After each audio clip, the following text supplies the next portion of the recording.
हर वक्त चौकन्नी निगाहें, दुश्मन की हर हरकत पर पैनी नजर, बॉर्डर पार से रची जाने वाली साजिश का मुंहतोड़ जवाब। न्यूज नेशन की टीम नॉर्थ बंगाल के उस बॉर्डर पर है जहां से सिलीगुड़ी और दार्जिलिंग बेहद करीब है। लिहाजा बॉर्डर की सुरक्षा हर हाल में ज्यादा बड़ी हो जाती है, क्योंकि यहाँ जवान भी हैं और किसान भी। जीवन पर्यंत कर्तव्य, यही ध्येय वाक्य है सीमा सुरक्षा बल का। वंदे मातरम, जय हिंद। मैं हूं राहुल डबास और आप देख रहे हैं अग्निपथ। अग्निपथ पे हम नॉर्थ बंगाल में हैं। उत्तरी बंगाल का ये इलाका सिलीगुड़ी दार्जिलिंग के करीब है। यही वजह है कि फिजा में दार्जिलिंग की चाय की महक है। चाय बागान बॉर्डर की चारों तरफ लगा हुआ है। हालांकि चाय की काश्तकारी मुख्य रूप से हिंदुस्तान में की जाती है, लेकिन जो चाय के काश्तकार है जो इन पत्तियों को तोड़ते हैं, जिसकी वजह से आप सुबह का चाय का प्याला पी पाते हैं, ये बॉर्डर के इस तरफ भी है और जो इंडियन बॉर्डर फेंसिंग के उस पार है हिंदुस्तान ही बॉर्डर के उस तरफ भी है। और वहाँ किस तरीके से गेट मैनेजमेंट किया जाता है वो आपको दिखाएंगे, बताएंगे, क्योंकि यहाँ आप देखिए कि जहाँ तक आपकी नज़रें जाएंगी वहाँ तक आपको चाय की बागवानी नज़र आएगी। और कुछ ऐसी स्थिति फेंसिंग, जो अंतर्राष्ट्रीय फेंसिंग है उसके 150 मीटर दूसरी तरफ है, क्योंकि 150 मीटर तक भारत की ज़मीन है और वहाँ पर भी चाय की इसी तरीके से बागवानी की जाती है। आप सोच रहे होंगे चाय बेहतर विकल्प क्यों है? एक तो दार्जिलिंग की चाय पूरे विश्व में विख्यात है और दूसरा, एक बार आप किसानों को दिखाइए जयराम जी, और किसानों के साथ चाय को दिखाइए कि जो चाय का बागान है इसकी ऊंचाई सिर्फ 2 फुट के आसपास है। 2 फुट होने की वजह से अगर यहाँ पर कोई किसी तरह की तस्करी करता है, कोई किसी तरीके से छुपने की कोशिश करता है, तो वो छुपना मुमकिन नहीं है। हाथों में बंदूक और दिल में आग, दुश्मन ने नापाक हरकत की और काम तमाम।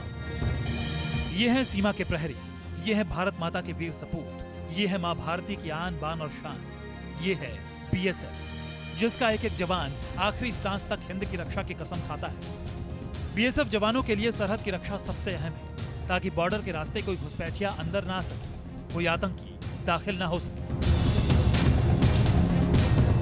सुबह के तकरीबन 8 बज चुके हैं और दोनों तरफ हमारे किसान हैं, बागबान हैं, और जो ना सिर्फ इस तरफ बल्कि भारतीय सीमा, जो भारतीय सीमा अंतर्राष्ट्रीय फेंसिंग के उस पार भी 150 मीटर तक है, वहाँ पर बागबानी करते हैं।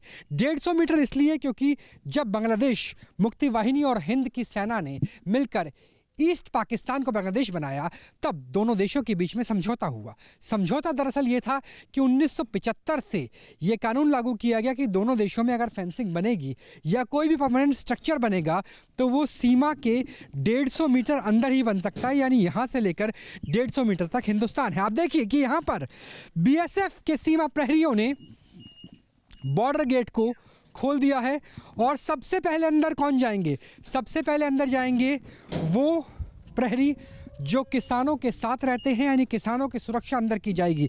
अंदर भी कई तरह के डर होते हैं तस्करी का और उसके साथ साथ कि कहीं कोई ऐसी अप्रिय घटना ना हो, इसलिए पहले बीएसएफ के जवान जाएंगे और बीएसएफ के जवान जाने के बाद ही किसानों की आवाजाही शुरू होगी। और आवाजाही के लिए लिखा पढ़त होती है, यानी पूरी वेरिफिकेशन के बाद ही अंदर जाया जाता है।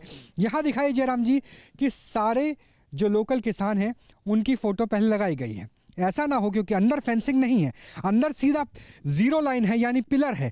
भारत पाकिस्तान की जैसे सीमा होती है और जहाँ पे हमने पंजाब के किसानों को देखा, उससे इतर नहीं है यहाँ की स्थिति। यहाँ भी भारत बांग्लादेश की सीमा है और यहाँ भी किसान उसी तरीके से काम करते हैं। पहले इनका जो वोटर कार्ड है, आधार कार्ड है, वो ले लिया जाता है। तस्वीर से शक्ल की मिलान की जाती है कि जो अंदर जा रहा है वो हिंदुस्तानी है और अंदर से जो बाहर निकलेगा वो भी हिंदुस्तानी है। अंगूठा लगाना, और अंगूठा लगाने के बाद जो साइन कर सकता है वो साइन करेगा। और इन काश्तकारों को इस तरीके से डॉक्यूमेंट सबमिट करा के, डॉक्यूमेंट्स इनके जवान तब तक रहेंगे जब तक वो बाहर नहीं निकल जाएंगे। आधार कार्ड है, उसके अलावा वोटर कार्ड आप यहाँ देख सकते हैं, आधार कार्ड देख सकते हैं। इसके बाद ही अंदर जाने की इजाज़त होगी और जब ये बाहर आएंगे तो अपने डॉक्यूमेंट्स वापस ले सकते हैं। दुश्मन पर बाज की तरह नजर रखने वाले ये जवान दुश्मन के हर हौसले को पस्त करने का मादा रखते हैं, लेकिन अगर घुसपैठिया किसानों की शक्ल में अंदर आने की कोशिश करे तो उसके लिए भी ये हमेशा तैयार रहते हैं। तभी तो बीएसएफ के फौजी खुद अपने साथ किसानों को पूरी सुरक्षा के बीच अंदर लेकर जाते हैं और इसके लिए समय भी निर्धारित किया गया है। भारत की सुरक्षा की पहली पंक्ति है बॉर्डर सिक्योरिटी फोर्स। सीमा सुरक्षा बल गेट मैनेजमेंट करता कैसे है वो आप देख लीजिए कि यहाँ पे समय लिखा हुआ है कि सुबह 7 बजे से 8 बजे तक, दोपहर 11 से 12 और शाम 15 से 16 इतने बजे तक ही ये गेट खुलेगा जहां किसानों को अंदर जाने या बाहर आने की इजाज़त है। सुबह के समय किसान अंदर जाते हैं, दोपहर के समय खाना लेने के लिए बाहर आ सकते हैं और शाम के समय जैसे ही सूरज डूबेगा उससे पहले उन्हें बाहर आना होगा। लेकिन गेट मैनेजमेंट का भी पूरी एसओपी है, स्टैंडर्ड ऑपरेटिंग प्रोटोकॉल है और उसका पालन किया जाता है। हमारे से कंपनी कमांडर बात करने के लिए अमित जी हैं। अमित कुमार जी, किस तरीके से यहाँ पूरा प्रोसेस होता है? ये क्या है, ये जो गेट मैनेजमेंट है ड्रिल, एक यूनिफॉर्मलिटी लाने के लिए बनाया गया है ताकि किस प्रकार किसान अंदर जाएं, बाहर आएं, उनकी आइडेंटिटी को चेक किया जाए। ये जो आप टाइमिंग की बात कर रहे थे, वे टाइमिंग जो इसमें दिया गया इनके कन्वीनियंस को हिसाब में, इनकी ज़रूरत के हिसाब से बनाया गया। मतलब बात करी थी अपने किसानों से कि कौन सा समय उनके लिए मुफीद है, उस हिसाब से तय किया। हाँ, एसओपी में उसी के हिसाब से बनाया जाता है। क्योंकि अच्छा, सेकंड थिंग ये है कि ये जो किसान गार्ड अंदर भेजा जाता है वो, इसके पीछे 3 कारण हैं। एक तो क्या, हमारे जो किसान बाहर अंदर जा रहे हैं उनको सिक्योरिटी प्रदान करना, एरिया का डोमिनेशन करना है, ठीक है। और एक गेट मैनेजमेंट का एक और क्या है कि जो इतना भी कल्टिवेटेड लैंड है फेंसिंग के उस तरफ, तो इसको क्या करना है, सुरक्षा प्रदान करना है इकोनॉमिकली पॉइंट ऑफ व्यू से भी, ताकि हमारा जो देश का अर्थव्यवस्था सुधरे। अमूमन ऐसा देखा जाता है कि लोग बोलते हैं ना, फेंसिंग के अंदर नहीं जाना है, सामने बांग्लादेश है, तो बिल्कुल बीएसएफ जब अंदर जाती है तो बिना कोई संशय, बिना किसी के, आराम से जो किसान है वो यहाँ काम करते हैं। बीएसएफ बिना किसी संशय के किसानों को सुरक्षा देती है और यहाँ तो फ्रेंडली बॉर्डर है क्योंकि यहाँ बांग्लादेश है। हमने पाकिस्तान के बॉर्डर पे पंजाब में भी आपको दिखाया था कि कैसे भारत के आखिरी इंच की बुआई कटाई होती है और उसी तरीके से यहाँ काश्तकारी की जाती है। क्योंकि हम दार्जिलिंग के करीब है, लिहाजा यहाँ पर चाय की बागवानी फेंसिंग के इस पार भी, और जहाँ तक भारत की आखिरी इंच ज़मीन है फेंसिंग के उस पार भी की जाती है। सुरक्षा तो सुरक्षा है, चाहे वो गाड़ी से की जाए या फिर साइकिल से। यहाँ सड़क ज्यादा चौड़ी नहीं है, इस वजह से बीएसएफ के जवान साइकिल से पेट्रोलिंग करते हैं। हालांकि उनके कंधे पर बंदूक मौजूद होती है ताकि गलती की गुंजाइश न रहे और दुश्मन को उसके अंजाम तक पहुंचाया जा सके। हमने आपको टेरेन दिखाई हिंदुस्तान के अलग अलग क्षेत्रों की, अलग अलग बॉर्डर्स की सीमा प्रहरियों के साथ। हमने दिखाया कि कैसे जैसलमेर, बाड़मेर, बीकानेर में ऊंट की सवारी होती है, खुरा चेकिंग होती है। अगर कच्छ के रण की बात करें तो वहाँ पे व्हीकल पेट्रोलिंग दिखाई और बताया कि कैसे पंजाब में घुड़सवारों के सहारे ड्रोन्स को पकड़ने की कवायद खेतों के बीच में से की जाती है। इस वक्त हम दार्जिलिंग के पास है, नॉर्थ बंगाल का इलाका है और यहाँ पर एक अलग तरीके से पेट्रोलिंग की जाती है और ये पेट्रोलिंग है साइकिल की। साइकिल पे बैठ के पेट्रोलिंग इसलिए क्योंकि यहाँ पर सड़क की चौड़ाई बहुत ज़्यादा नहीं है, सड़कें अच्छी हैं, लेकिन एक बटालियन के पास जो इलाका है वो भी अच्छा खासा है। यहाँ पर 4x4 की ज़रूरत नहीं है क्योंकि फ्रेंडली बॉर्डर है। दरअसल इस बात की भी ज़रूरत नहीं है कि आपको चेज़ करके आम तौर पे पकड़ना ही आतंकियों का प्रवेश हो सकता है। यहाँ पर कोशिश है कि अंतर्राष्ट्रीय फेंसिंग के सहारे नज़र रखी जाए। और मैं चाहूँगा कि जयराम जी एक बार दिखाइए कि दूसरी तरफ मेरे, जहाँ हिंदुस्तान और सिलीगुड़ी कॉरिडोर, चिकन नेक जिसे कहा जाता है, उसकी दूरी यहाँ से लगभग 20 किलोमीटर है। चिकन नेक का अर्थ क्या है? चिकन नेक का अर्थ है कि जहाँ भारत, बांग्लादेश, भूटान और नेपाल के साथ चीन की सीमाएं सिर्फ 50 किलोमीटर के रेडियस में आ जाती हैं।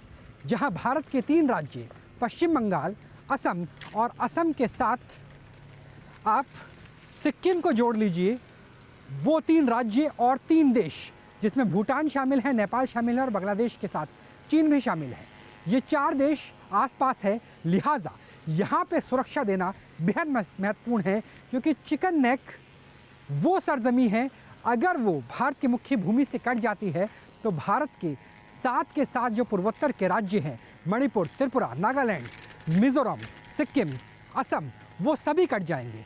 इसलिए यहाँ पर पेट्रोलिंग अलग लिहाज से की जाती है।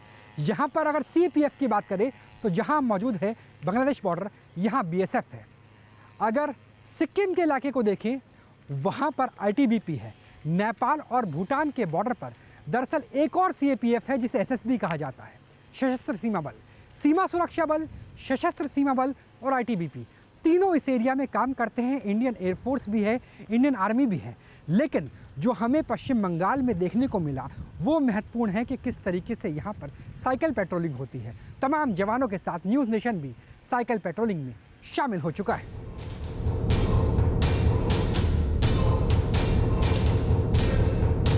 थार का रेगिस्तान हो या जम्मू कश्मीर का चुनौती भरा मौसम, BSF की महिला ब्रिगेड तन मन धन देकर देश की सुरक्षा में जुटी रहती है। ये भारतीय सेना की वो वीरांगनाएं हैं जो देश की रक्षा के लिए मर मिटने की कसम खाती है।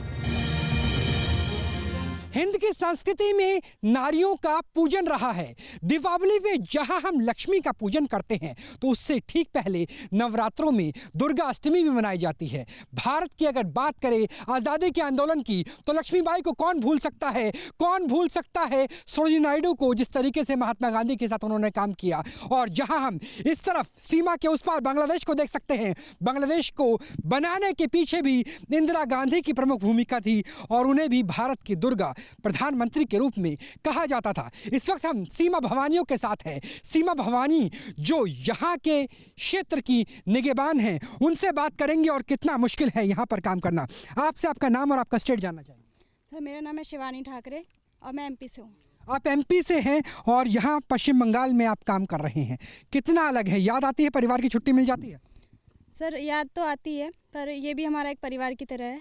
तो हम एक परिवार भारत के इनरलैंड में और एक परिवार सीमाओं पर। आपसे जानना चाहेंगे आप कहाँ से, कितने साल हो गए सर्विस को? सर 2 साल हुआ है। 2 साल हो गए। हाँ। कहाँ ट्रेनिंग हुई थी? खरका में। कहाँ के रहने वाले? वेस्ट बंगाल, इधर ही रहने। अच्छा, इधर के रहने वाले, पंजाब में ट्रेनिंग करके आए तो पूरा हिंदुस्तान एक तरीके से देख लिया। हाँ सर। 2 साल के अंदर। हाँ सर। हार्डशिप है और हार्डशिप में अलग तरीके से काम किया जाता है। आप कौन से स्टेट से हैं? मैं बिहार से हूँ सर। परिवार में कौन कौन है? हस्बैंड हैं और सास ससुर हैं, मम्मी पापा नहीं हैं। तो याद आती है परिवार की? हस्बैंड फ़ोन करते हैं, वीडियो कॉल हो पाती है, नेटवर्क कभी आता है कभी नहीं आता? जी वो भी BSF में ही है। अच्छा, वो भी BSF में? जी। तो पूरा परिवार है जो सीमाओं की रक्षा करता है और वो स्थिति हमें यहाँ पर नजर आती है। आपका क्या रहने वाले हैं? यूपी के सर। यूपी में कौन से जिले से? नोएडा डिस्ट्रिक्ट पड़ता है। अच्छा, नोएडा से। दिल्ली NCR के? तो दिल्ली NCR तो कंक्रीट का जंगल है और यहाँ हम चाय के बागान देख रहे हैं। सुकून मिलता है कि वहाँ के पॉल्यूशन से तो यहाँ बहुत बेहतर है। जी सर, अच्छा लगता है इधर भी। आप कौन से स्टेट से? सर मैं छत्तीसगढ़ से हूँ। छत्तीसगढ़ से हैं। तो छत्तीसगढ़ में तो एंटी नक्सल ऑपरेशन चलते हैं और यहाँ पर फ्रेंडली बॉर्डर है, फायरिंग भी नहीं कर सकते। कितना मुश्किल है यहाँ पर काम करना? सर मुश्किल तो है पर कर लेते हैं। पर कर लेते हैं, देशभक्ति की भावना है। आप कहाँ से हैं? सर MP से हूँ। आप मध्य प्रदेश से? Yes sir. तो यहाँ कैसा लग रहा है? कितना टाइम हो गया यहाँ पर आए बटालियन को? सर 2 साल हो गया है। बटालियन के साथ 2 साल? नहीं, मेरा 2 साल हुआ है सर। बटालियन अभी 3 साल हो गया बटालियन। बटालियन को आए 3 साल हो गए। आपसे भी जानना चाहेंगे, आप अगवानी कर रहे हैं, कौन से स्टेट से आते हैं? सर मैं यूपी से हूँ। यूपी से आते हैं। कौन से जिले से? बागपत जिले से सर। बागपत से आते हैं और बागपत से और यहाँ तक का वैसे भी मेरठ, बागपत, मुजफ्फरनगर से बड़ी संख्या में जो जवान हैं वो पहुँचते हैं। यूं तो भारत की पहली रक्षापंथी कहे जाने वाली सीमा सुरक्षा बल यानी BSF अपनी चुस्ती, फुर्ती और मुस्तैदी के लिए जानी जाती है। लेकिन एक और शक्ति है जो बॉर्डर पर इनकी हिफाजत करती है। वो अदृश्य शक्ति, वो वीर जवान जिन्होंने देश की खातिर अपनी शहादत दी। सीमा सुरक्षा बल के जवान जिस परिस्थिति में मां भारती की सीमाओं की रक्षा करते हैं वो सिर्फ शारीरिक बल से संभव नहीं है। उसके लिए आत्मबल चाहिए और आत्मबल कई बार शहीदों की शहादत और परोक्ष रूप से उनकी मदद से भी आता है। दरअसल 11 अगस्त 1971 ये वो दौर था जब भारत और पाकिस्तान के बीच जंग की शुरुआत नहीं हुई थी, लेकिन मुक्ति वाहिनी के साथ BSF भी लगातार ऑपरेशन कर रहे थे। जहां हम मौजूद हैं नॉर्थ बंगाल, दरअसल इसका बॉर्डर उस वक्त ईस्ट पाकिस्तान के साथ लगता था। पाकिस्तान में जो चुनी हुई सरकार थी उसकी जगह सेनाओं ने अपनी तरफ से दमनकारी नीति की शुरुआत की, जिसके बाद BSF और मुक्ति वाहिनी का गठन किया गया। 11 अगस्त की ही वो तारीख थी जब भारत के 3 जवान शहीद हो जाते हैं। मोटार हमला किया जाता है LMG यानी लाइट मशीन गन पोस्ट पे। उनमें से एक जवान जिन्हें यहाँ पर भगवान की तरह से पूजा जाता है, नमन किया जाता है, उनका नाम था मान बहादुर राय।